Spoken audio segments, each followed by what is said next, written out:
म्हणून हे फुल काय नाही सोनं फुलाची असा मग पाकळी, नेम आहे का?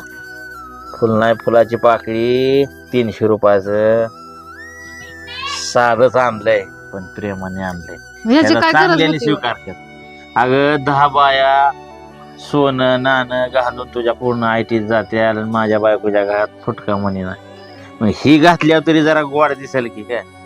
हा, म्हणून आणले बघ. मला माहिती आहे डुप्लिकेट आहे म्हणून तू चिडणार आहे, चिडायचा विषय 100% चिडणार आहे. पण हे बघ, यंदा साल काय जरी असलं थोडं समजत घे, कारण पुढच्या वर्षी देवानी साथ दिली आणि कष्टाला जर यश आलं तर 100% तुला असलाच, पण सोन्याचा मी घंटन केल्याशिवाय सुट्टी देणार नाही. माझ्या मनात जळा जळा जळा करत होतं, म्हणून 300 रुपयाचा डुप्लिकेट आहे.